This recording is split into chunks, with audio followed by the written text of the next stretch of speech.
Alright Shove It Squad, welcome back to Ring of the Hawk Season 6, the show where we watch back a wrestler's short run with a company, and at the end, we shove them a final grade to see if they can do the JOB to the HAWK. Fitting, because today it's a man who loves doing the JOB to the WWE, it's Joe Hendry. This is a nice little follow-up to my last video about him. The comment section was really interesting on that video. I didn't realise that people had already started to turn on Joe Hendry. The main complaint seems to be that he's just a comedy meme character, not a good wrestler and not fit to be a world champion, let alone in the WWE. I personally do believe in Joe Hendry, and people said similar stuff about LA Knight before he was signed. I think he'll do okay because he's very versatile and creative. His TNA run is obviously what led to all of this, but did you know that he had a short separate run in TNA back in 2018? This was before his Blonde Just for Men days. From watching this, we should get more of an idea about just how versatile this character is, and if he can wrestle better than people say he can. Let's get into this, but of course, if you know a wrestler who could do a JOB, shove their name down in the comments, Jack! Alright, it's Joe Hendry before hair dye. Will it make the Hawk cry? Joe was mostly just known for his British wrestling at this point. Hailing from the country of Scotland, he wouldn't be alone in TNA because a very fat, hyperactive man called Grado was also in the company. Grado's run is a subject for another day, but they had another similarity because both guys tried to get viral entrances on YouTube. This would turn out to be some sort of wacky threesome, but officially, Katie Lee Burchill was dating Grado. Eli Drake wanted to make it into a four-way, which Hendry took exception to. Match 1, singles match, Eli Drake. It's just weird seeing him in this environment as recent as 2018. He takes on Joe Hendry, who has different music. It's definitely not as catchy, but the crowd seem to still really enjoy it. Joe Hendry about to make his in-ring debut. I don't think Eli Drake is all that impressed with the arrival of Joe Hendry. He's with Grado and Katie Lee. He has the mic. The crowd chant local hero. He wants to roll some footage before the match starts. It's one of Hendry's songs making fun of Drake, calling him a cross-dresser. The crowd pretty much love it. Drake doesn't know and he tells Hendry, "Shut up or I'll smack you one."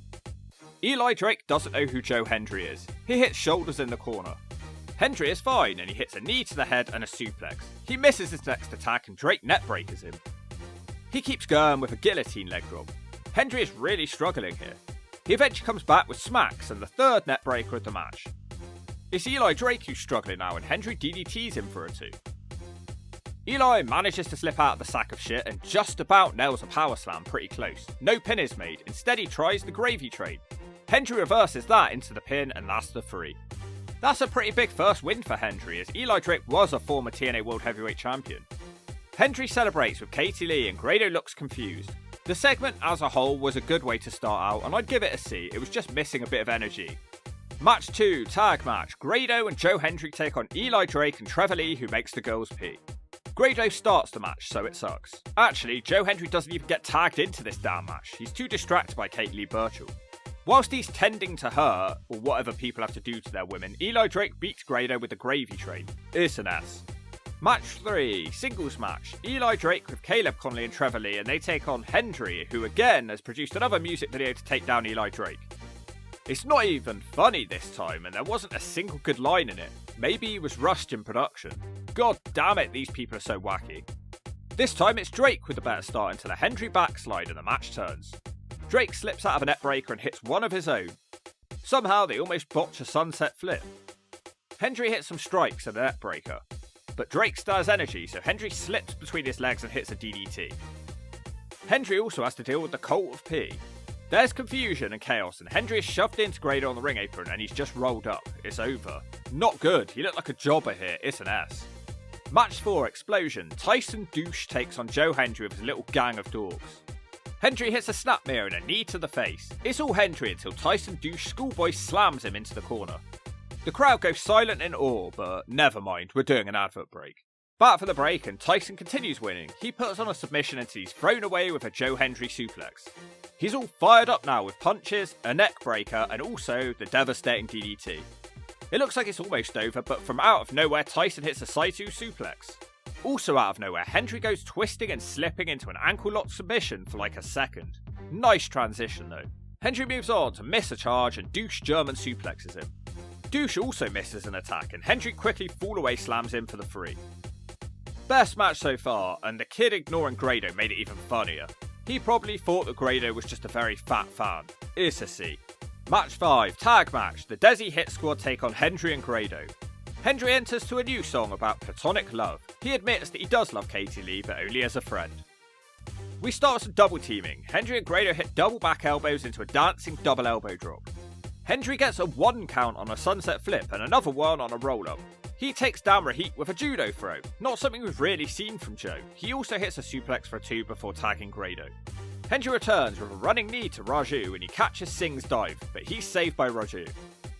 The sack of shit is again broken up, but Hendry is just fighting these two morons all on his own. He ends up hitting a double sack of shit to the two Desi guys. Grado gets the tag now, he looks to clean up.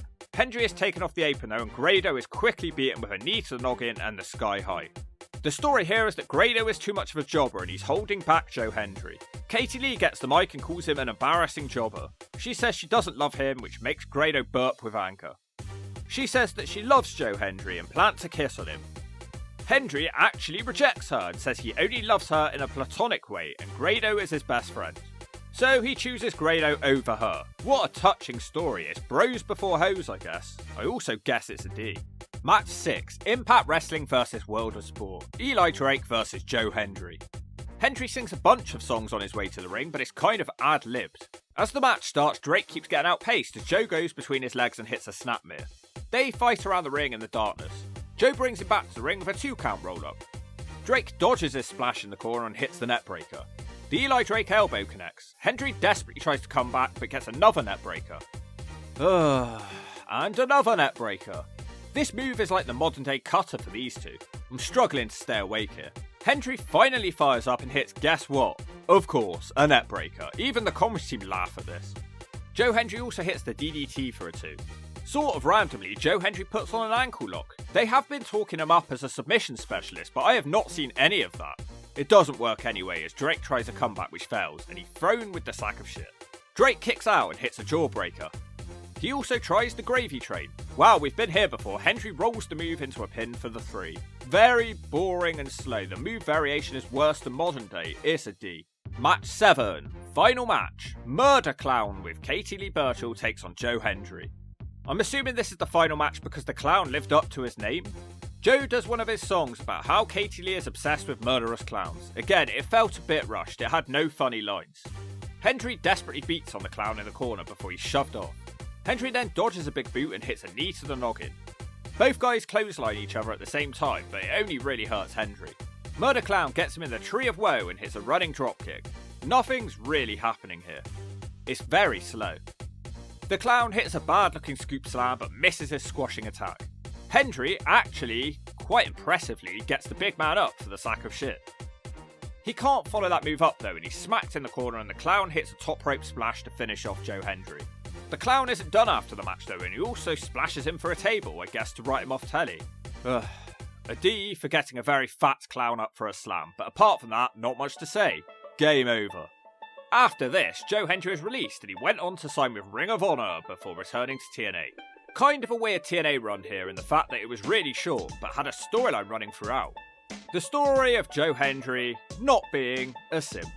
You could all learn something, I'm kidding. But what I'm not kidding about is that we have to shove Joe Hendry a final grade for Ring of the Hawk Season 6. He was trying here, but he just wasn't oozing charisma or lighting up the room at this time. His songs felt a bit flat back then, but it's possibly due to time constraints to come up with this stuff. Hey, at least he tried something new before nearly every match. So effort wasn't the issue here. He did show glimpses of a more technical wrestler, which we never get to see. Really strange, because he does have amateur wrestling credentials, but you wouldn't know it. I wonder who told him to stop wrestling that way. Whoever it was should be smacked with a brick. The fact is, Joe's matches aren't the greatest unless he's paired with someone compelling. Someone who can match his charisma and bring the best out of him. I guess we should all just be happy that he did put bros before hoes because no one would want to see Joe Hendry versus Grado. The final grade for Joe Hendry is a D, which is mostly for effort. Interesting that he mostly feuded with Eli Drake too, someone I recently compared him to.